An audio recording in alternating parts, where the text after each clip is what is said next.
Boa noite, meus irmãos. Saúdo a todos com a graça e a paz do Senhor Jesus. Amém? É uma alegria, uma honra, realmente muito grande de estar aqui, poder participar dessa conferência missionária e poder compartilhar com os irmãos, conhecer irmãos novos, né? Presbítero Marcos, nos falamos bastante, mas só pelo telefone, WhatsApp.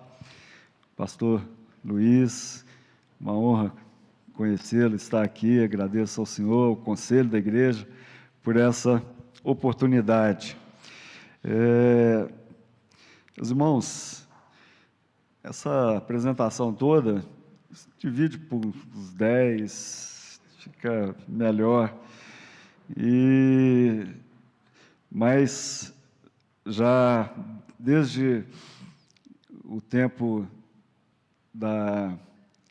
na igreja, era membro da primeira igreja presbiteriana de Belo Horizonte, e o meu pastor era o reverendo Ludgero, que foi colega de infância, do reverendo Wilson, e então já ouvia falar do reverendo Wilson, né?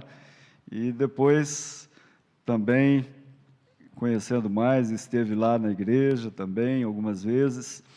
É uma alegria reencontrá-lo aqui também, reverendo. Deus abençoe a sua vida aqui e o ministério dessa igreja. E é bom ver uma igreja missionária, onde os jovens estão aí envolvidos, estão indo para o campo e fazendo esses avanços missionários. É uma bênção, meus irmãos, é uma bênção. Eu tenho feito uma pesquisa de que das 100 maiores igrejas que contribuem no Supremo Concílio da Igreja, com as maiores contribuições, a constatação é que são as igrejas missionárias, são as igrejas que trabalham com missões. São as igrejas que se envolvem, abrem o coração para os missionários e se dispõem a servir ao Senhor também na obra missionária, na obra da evangelização, né? E então eu me alegro muito em estar aqui conhecendo essa igreja do Senhor. Como eu faço parte da Junta de Missões, e como estamos bem perto aqui de Campinas, onde temos a nossa base, nós trouxemos algumas coisas para compartilhar aí com os irmãos. A renda disso é toda voltada para a construção de templos, e então nós trouxemos algumas coisas. O presbítero Ederli, um dos nossos colaboradores, está ali à disposição dos irmãos. E eu trouxe um livro que nós estamos vendendo, Bordando um Lar Feliz. Por acaso foi escrito pela minha mãe, e ela queria ser missionária, e casou-se com um pastor no seminário de Campinas, e o seu desejo missionário foi realizado no trabalho que ela realiza, no trabalho como enfermeira, numa região muito carente, e com a sua família. Então, ela escreveu esse livro com algumas histórias, e toda a renda desse livro também é para a Junta de Missões Nacionais. Ela investiu, ela e o meu pai, que era pastor também, na família, né, de uma forma muito especial, e temos hoje vários pastores nessa família, e nós vou contar só o meu testemunho, né? Eu tenho 3 filhos. A mais nova casou-se com um pastor que trabalha na Igreja Presbiteriana Nacional com os jovens, e o meu filho do meio, Timóteo, ele é empresário da comunicação, mas alguns anos atrás, resolveu ir para o seminário, está formando esse ano, e está largando tudo e vai dedicar ao pastorado. E a minha filha mais velha falou assim, não, eu vou casar com um engenheiro mecânico.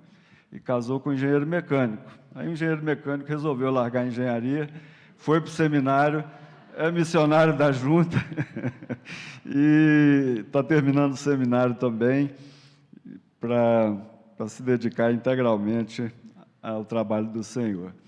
Então, temos um presbitério lá em casa. Queridos, vamos abrir a Bíblia em Jó, capítulo 19, 23 a 29. Livro de Jó, capítulo 19, versos 23 ao verso 29. Assentados, como os irmãos se encontram, eu queria que os irmãos acompanhassem a leitura com reverência diante da palavra do Senhor. Diz o texto bíblico: quem me dera fossem agora escritas as minhas palavras, quem me dera fossem gravadas em livro, que com pena de ferro e com chumbo para sempre fossem esculpidas na rocha. Porque eu sei que o meu Redentor vive, e por fim se levantará sobre a terra. Depois, revestido esse meu corpo da minha pele, em minha carne verei a Deus.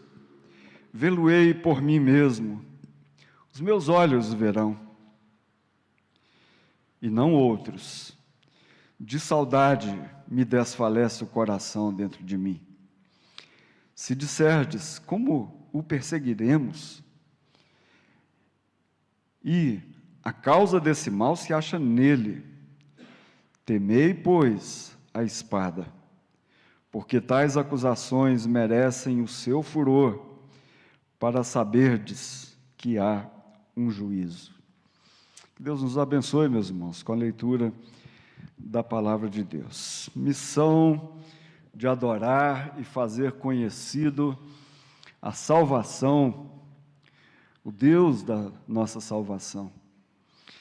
Esse é o tema, muito bem escolhido, um tema realmente que resume a vida da igreja, resume o papel da igreja, resume a missão que o Senhor nos deu. E quando a gente lê o livro de Abacuque, ele faz algumas petições ao Senhor, porque o povo estava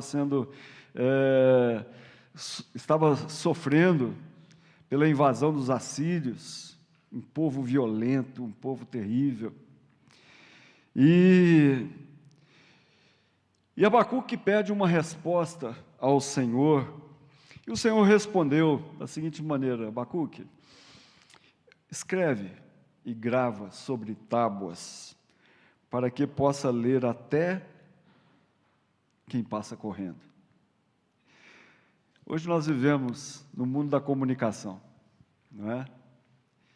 E hoje eu queria falar para os missionários urbanos, que somos nós, não é? Talvez um ou outro vá para o campo, distante, quem sabe transcultural, ou para algum outro lugar no Brasil, né, pastor? Que Deus levante missionários, como já foi dito aqui, mas a grande maioria vamos ficar aqui, talvez em Jundiaí, outras cidades, aonde o Senhor levar, não é? E aí? Quem são os missionários? Então, eu queria me dirigir aos irmãos como missionários que têm a missão de adorar a Deus e de fazer conhecido Deus da nossa salvação. O Brasil investiu, meus irmãos, em 2022, mais de 30 bilhões de reais em comunicação, e fala-se que em 2026 o investimento vai ser quase 800 bilhões de reais. Então, é a força dessa comunicação que se expande cada vez mais, não é? E com a pandemia, a igreja se despertou um pouco para a mídia digital, não é? Para a transmissão dos cultos. A igreja teve que aprender na marra, não é? Algumas técnicas.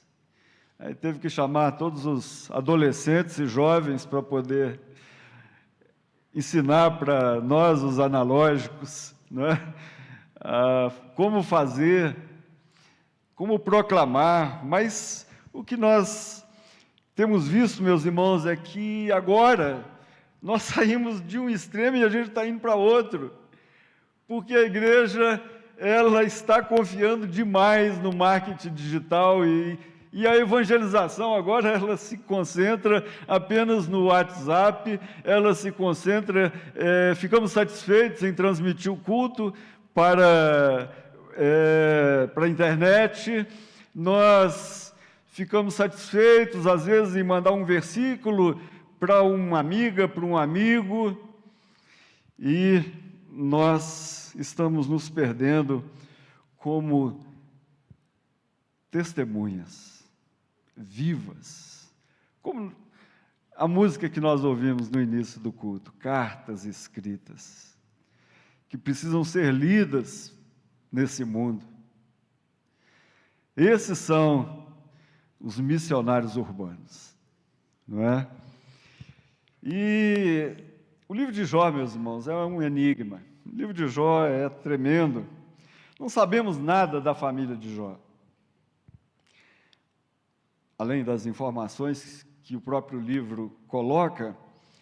Ele não está nas inúmeras genealogias registradas na Bíblia. Você não vai encontrar a genealogia de Jó. Sabemos que ele morava na cidade de Uz, que é mencionada na Bíblia, que era uma das cidades dos descendentes de Esaú. E Uz, a história mostra que ela sumiu do mapa com a invasão assíria por volta do ano 750 a.C. Alguns comentaristas apontam Jó como sendo da era patriarcal, a época de Abraão, de Isaac, talvez. Isso com alguns argumentos. Primeiro, pela sua idade. O livro fala que ele viveu 140 anos depois que o Senhor mudou a sorte dele. Vamos calcular aí que ele possa ter tido uns 200 anos, vivido uns 200 anos, que era mais ou menos a idade desses patriarcas que viviam nessa época. Acho que Abraão viveu 170 anos. E um outro argumento é que ele viveu numa época onde as riquezas não eram contadas em termos de ouro e de prata, mas de bois, de jumentos, de camelos, de empregados. Então, há um pensamento que ele tenha vivido, sim, nessa época, 2.500, 400 anos antes de Cristo. Então, a história de Jó foi escrita bem depois, porque ele fala de quantos anos Jó viveu depois dessa experiência toda. 140 anos. Então, é possível que o livro tenha sido escrito, talvez, no tempo de Salomão ou antes, também não temos como saber. Mas o que nós temos no texto, e os irmãos conhecem o livro de Jó, já leram, não é? Jó, ele relata os seus sofrimentos, aliás, o escritor relata os seus sofrimentos. E o sofrimento de Jó, queridos, é um sofrimento inigualável, não é? Como sofreu Jó, não é? E nós também sofremos. Talvez não em termos de comparação, não vamos fazer nenhuma comparação aqui, mas quantas vezes também nós temos sofrido? Quantas pessoas perdem os seus entes queridos? Jó perdeu seus filhos todos, 10. Quantas pessoas perdem os seus empregos? Jó perdeu tudo que ele tinha. Jó perdeu tudo. Muitas pessoas perdem a saúde.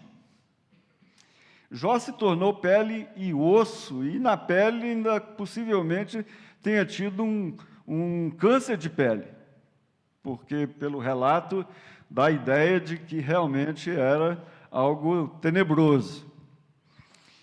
E muitos sofrem pela falta de apoio das famílias. Jó ficou só com a esposa, e a esposa não apoiava aquilo que ele queria fazer.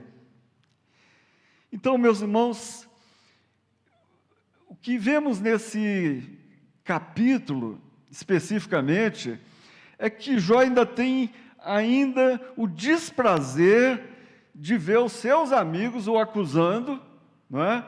E como diz a Bíblia, pisando numa cana que já está quebrada, não é? Ou apagando uma lamparina que já estava ali fumegando, não é? Então, meus irmãos, eu faço essa comparação, porque muitas vezes, diante dos nossos sofrimentos, por pouco às vezes, por menos do que isso, nós desanimamos da igreja, ficamos revoltados com o Senhor, abandonamos a oração, a leitura da Bíblia. E Jó questionou, sim, algumas vezes com Deus. Ele não entendia as razões do sofrimento dele.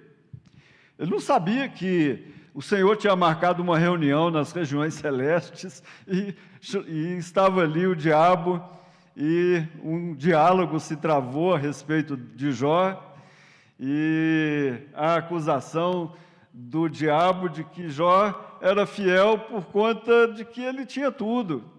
Então o Senhor disse, então toque na vida dele, só não tire a vida dele.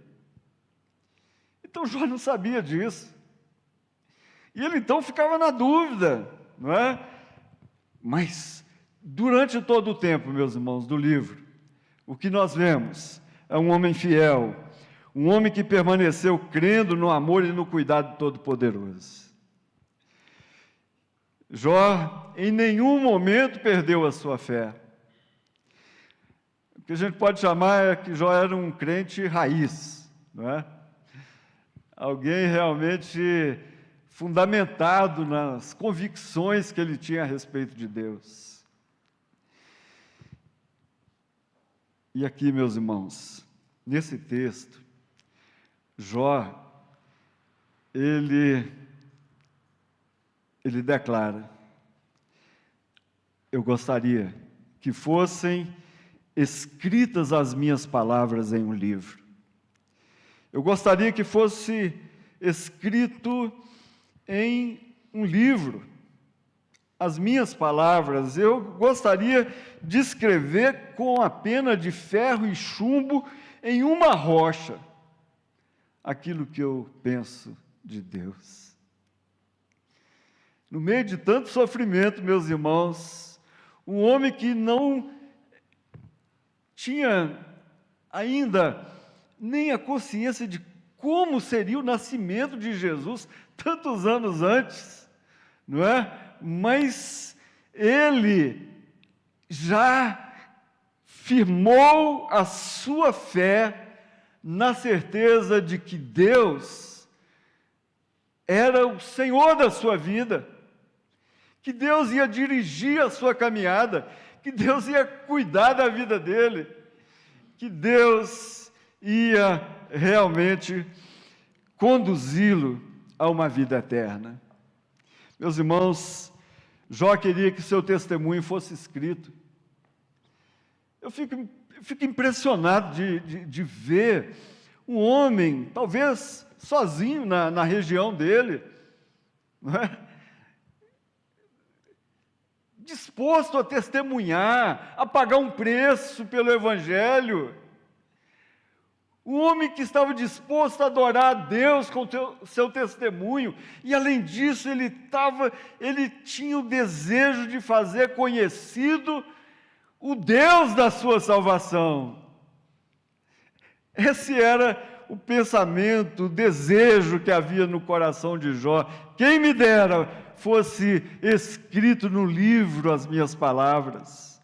Olha, eu queria, com uma pena de ferro, de chumbo, escrever na rocha, para que todo mundo passe, leia, saiba quem é o meu Redentor, quem é o meu Deus. Ah, meus irmãos, que coisa linda, que coisa maravilhosa pensar em Jó como um missionário na sua época. Sabemos que todos do Velho Testamento foram salvos pela graça de Deus. Isso é claro. E a partir de Abraão, Deus chama um povo para que fosse testemunha do Evangelho. Não é para ser um povo especial que Deus... Não. Era o povo que deveria ser sacerdotes, uma nação santa, para que todas as outras nações pudessem conhecer. Deus sempre teve o objetivo de alcançar toda a terra.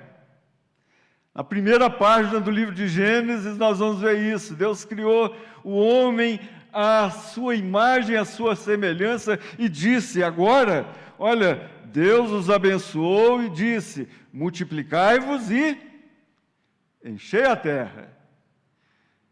E eu pergunto, de menino? Não, da imagem e da semelhança de Deus. Deus queria encher a terra da sua glória, e Ele nunca desistiu desse projeto. Ele nunca desistiu desse projeto de fazer conhecida entre todas as nações o Deus da nossa salvação. Para que houvesse louvor, para que houvesse adoração. Meus irmãos, olha, vai chegar um momento que a missão vai acabar e vai ter só adoração. Nós aguardamos esse dia, não é? Vai ser só adoração.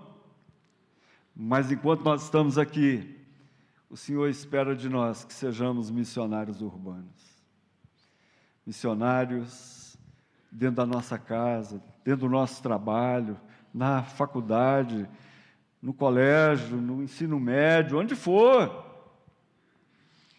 O Senhor espera isso de nós. E Jó queria, na verdade, quando ele fala, gostaria, nossa, quem me dera poder deixar escrito num livro. Jó queria deixar um legado, meus irmãos. Deixar um legado para aquela cultura que ele vivia, no meio daquele povo que ele vivia, que tinha ideias a partir dos escritos a respeito dos seus amigos, tinham ideias distorcidas de Deus. Nós precisamos de deixar um legado, queridos. Já pensou? Os nossos filhos,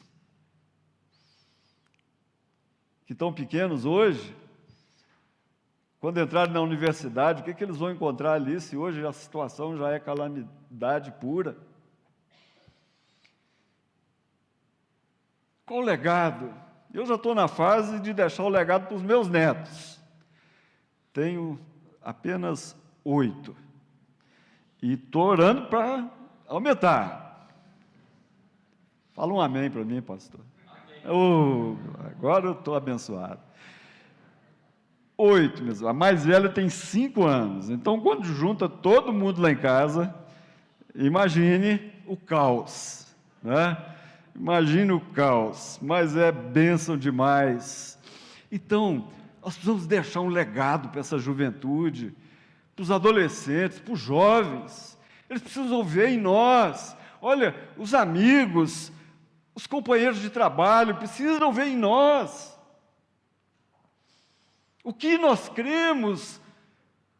Eles precisam saber que a nossa vida é uma vida que tem como propósito adorar a Deus e fazer conhecido Deus que nos salvou. Então, meus irmãos, Jó foi salvo, Jó era testemunha, Jó era um adorador, agora Jó era um missionário. E o tema que eu queria tratar, meus queridos, é: o Senhor espera que nós, como missionários urbanos, deixemos também um legado. Um legado. E para isso, em primeiro lugar, nós temos que proclamar que o nosso Redentor vive. Foi isso que Jó fez. Olha, eu queria que fossem escritas, esculpidas na rocha. O quê? Em primeiro lugar, ele estava dizendo: olha, eu sei que o meu Redentor vive, e por fim se levantará sobre a terra. Eu sei que o meu Redentor vive. Meus irmãos,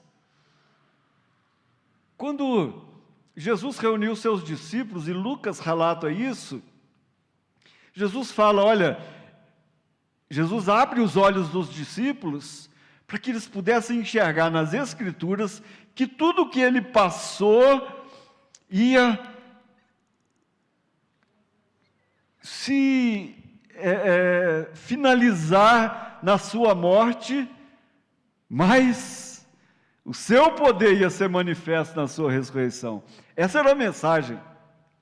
A mensagem que Pedro pregou lá em Atos capítulo 2, em Jerusalém, ele falava da ressurreição de Jesus. Essa é a mensagem missionária, queridos. O nosso Redentor vive.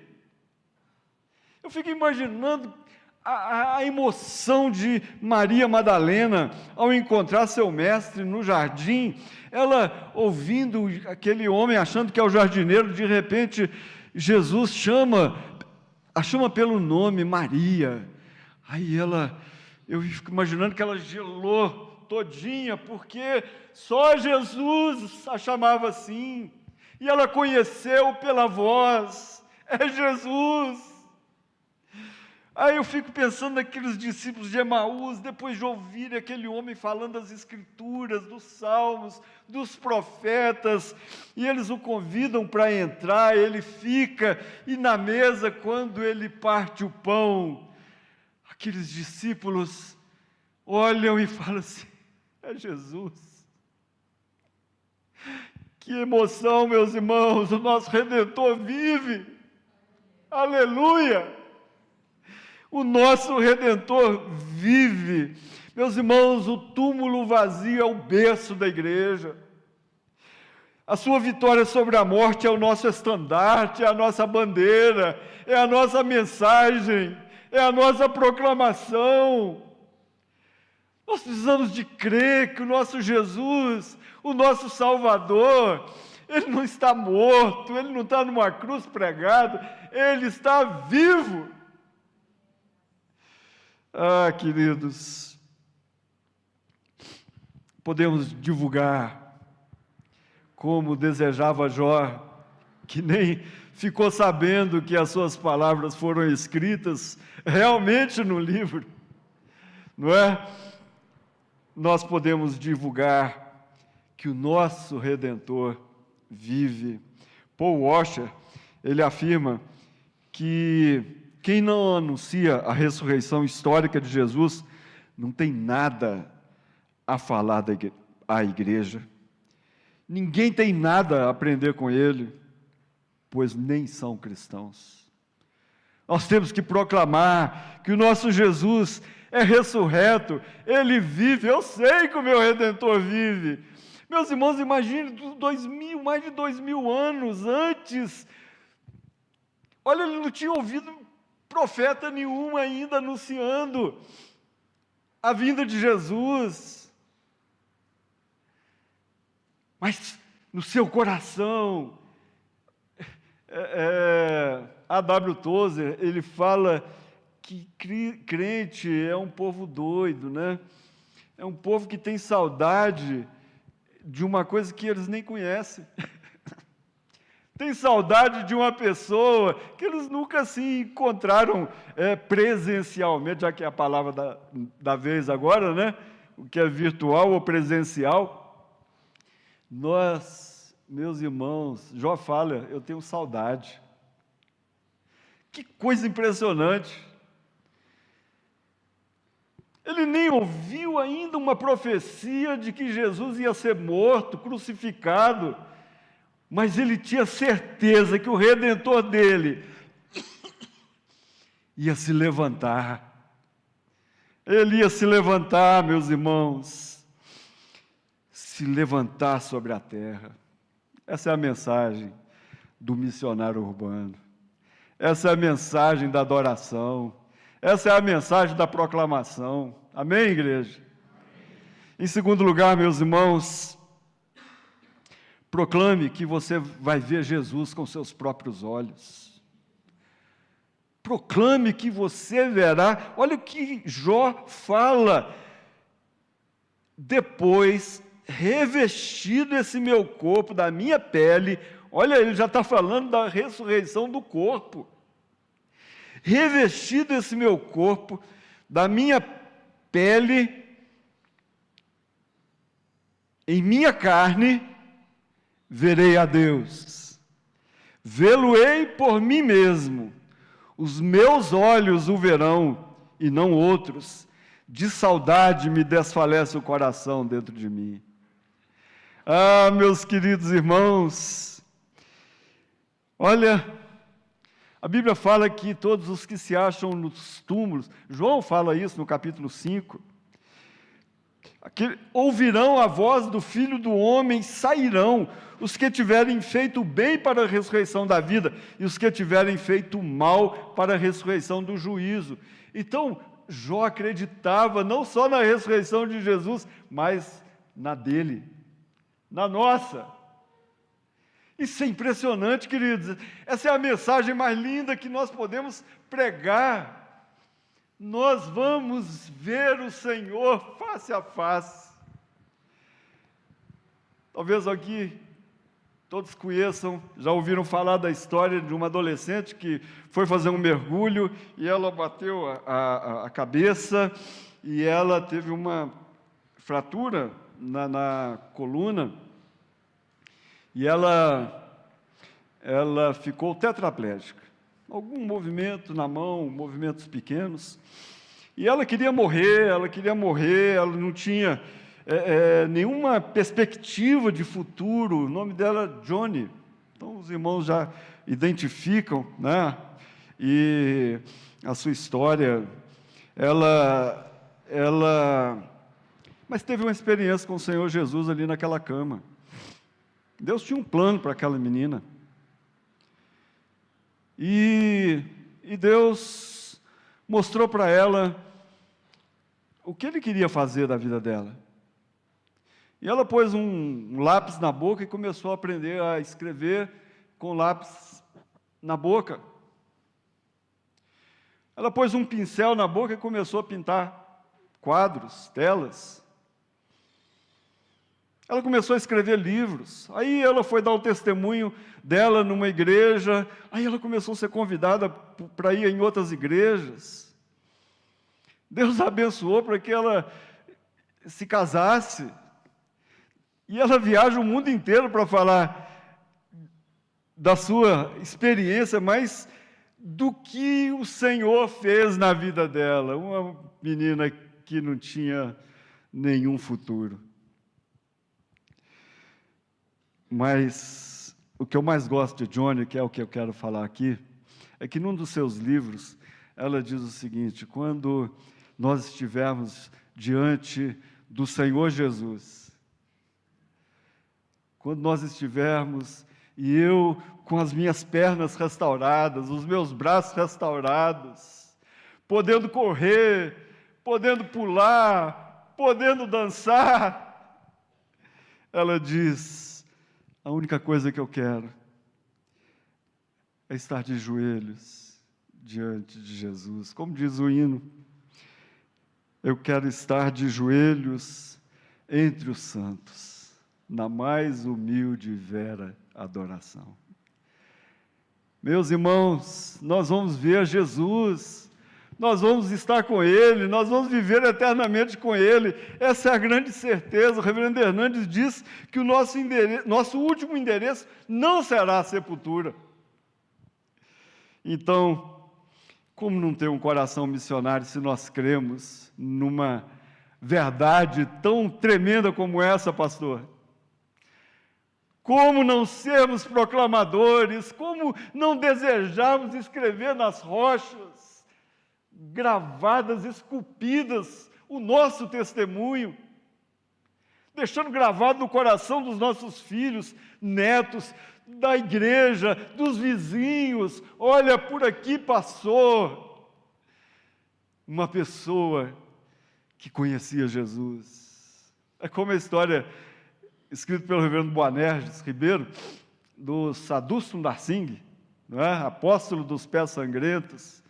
E ele, uma história de Sadhu Sundar Singh, que um missionário, ele pregava descalço nas aldeias da Índia, e ia de aldeia em aldeia, passava um tempo, ia para outra, e sempre descalço, por isso o título do livro. Mas um missionário, foi numa aldeia na Índia e começou a falar de Jesus. Quem era Jesus? As atitudes de Jesus, o amor de Jesus. Aí alguém levantou a mão e falou assim: esse Jesus que o senhor está falando já passou aqui, ele já esteve aqui. E ele olhou para o pessoal: passou, não passou? Aí todo mundo: passou, esse homem já esteve aqui. E o missionário foi procurar saber. Na verdade, quem tinha passado ali era Sadhu Sundar Singh, o homem que se parecia com Jesus, confundido por Jesus, com Jesus. Meus irmãos, é isso que o Senhor espera de nós, que nós sejamos realmente chamados de cristãos, que a gente seja conhecido dentro da faculdade, dentro da escola, na vizinhança. Hoje é difícil até conhecer a vizinhança, né? Em Brasília está tão complicado, você não pode nem entrar em condomínio, é proibido, você não... Olha, é uma loucura. Naqueles prédios, eu morava num apartamento, e 6 andares, a gente descia no elevador, e entrava alguém, a pessoa abaixava a cabeça e chegava para o canto. Não queria conversa. Todo mundo está querendo viver uma vida isolada, mas nós temos que ir fazer conhecido o Evangelho de Jesus. Nós temos que tentar quebrar essas barreiras, porque é isso que o Senhor espera de nós, o nosso testemunho. Então, meus irmãos, proclame que nós vamos estar com Jesus, que nós teremos a vida eterna. Proclame que Ele ressuscitou, e proclame também que você vai ressuscitar, e que todos aqueles que crerem ressuscitarão para viver eternamente com o Senhor Jesus. Em terceiro lugar, meus irmãos, Jó queria que ficasse esculpida na rocha, que um juízo iria acontecer. O texto diz, olha, se vocês ficarem aí perguntando, conversando entre vocês, falando dos amigos, né? Ficarem perguntando entre vocês, como que nós vamos perseguir esse crente? Como nós vamos perseguir Jó? Ou vocês vão ficar aí tentando encontrar alguma razão, não é? É o pecado, é tudo por causa do pecado, o pecado que está nele, o mal existe nele. Aí Jó fala com eles, olha, tomem cuidado com a espada, porque os pecados de vocês merecem o furor de Deus, para saberdes que há um juízo. Meus irmãos, essa é a mensagem do crente. Jesus falou, olha, a mensagem do arrependimento. Nós podemos fazer projeto social, não é? Projeto, ensinar as crianças a jogar bola, elas vão melhorar na escola. Olha, vai ser maravilhoso um trabalho missionário desse jeito, mas se você não falar do pecado dela, não falar que ela precisa de arrependimento, não falar que ela precisa de salvação, que ela precisa de nascer de novo, vai adiantar nada. A única coisa que vai adiantar é que ela vai para o inferno sabendo jogar bola, com nota boa. É isso que vai acontecer. Então nós precisamos de pregar a mensagem correta. É isso que Jesus... Olha, João Batista, ele veio como precursor de Jesus e ele pregava, arrependei-vos. E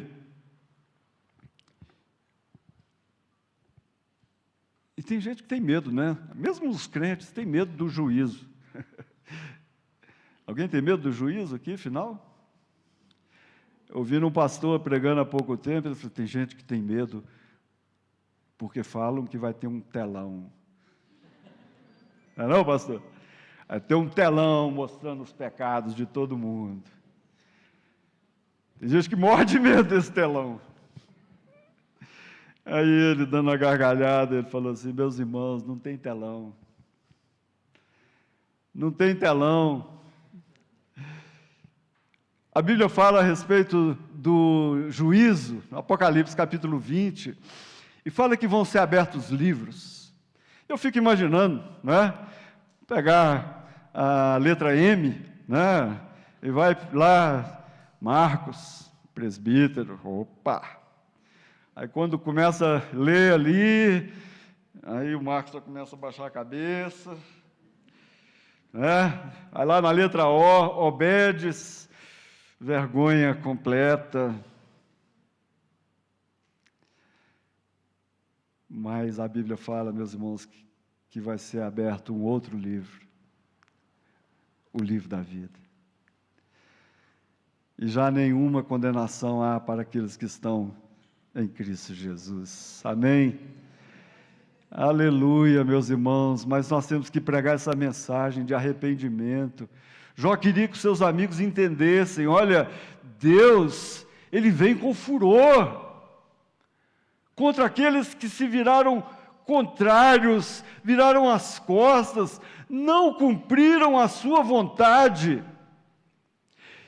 E é nosso papel, queridos, como missionários, como igreja, pregar essa mensagem. O nosso Redentor vive, olha, Ele vai nos dar a vida eterna, mas nós vamos passar por um juízo.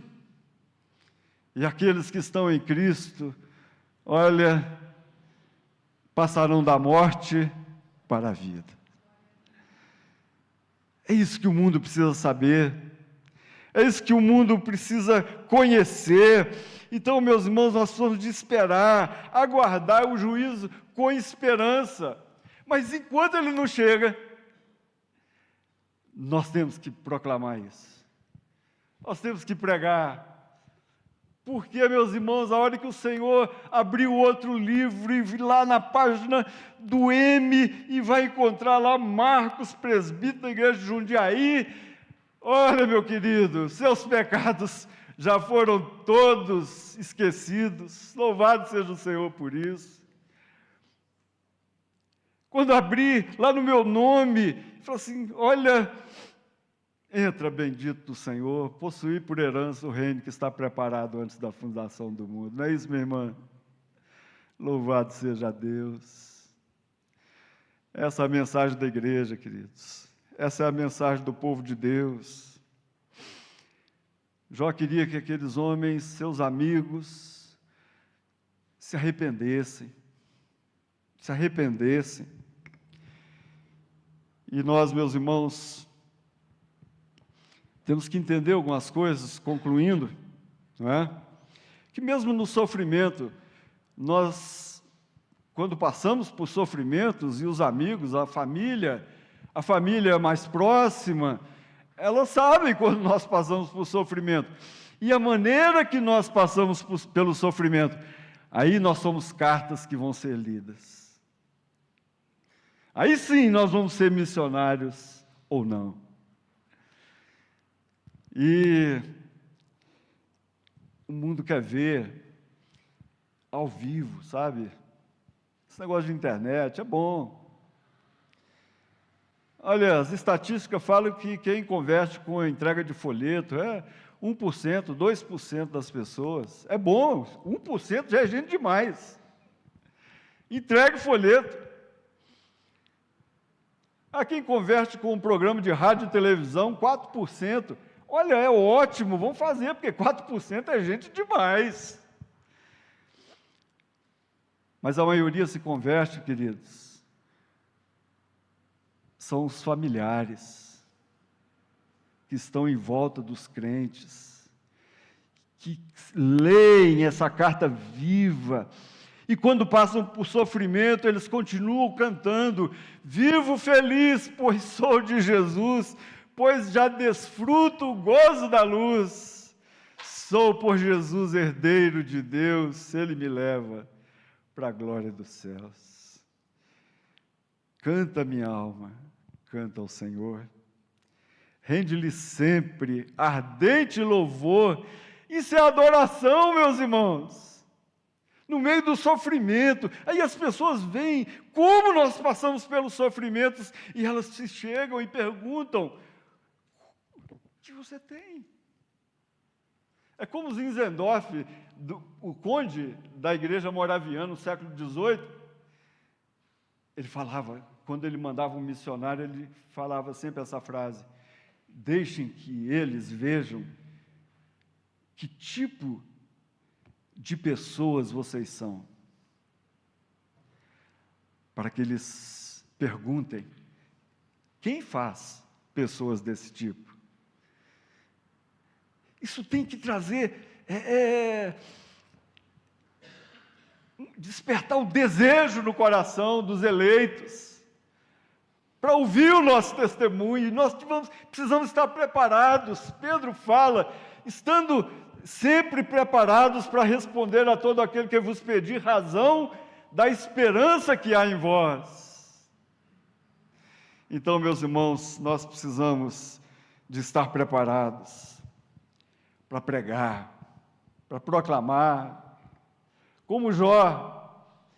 Ai, como eu queria deixar gravado na rocha, como eu queria deixar escrito no livro o que eu creio, como eu queria que esse legado ficasse. Oswald Smith, um pastor em Toronto, agora já falecido, seu filho tomou o lugar dele na igreja. Ele escreveu vários livros missionários, o principal, mais conhecido, Paixão pelas Almas.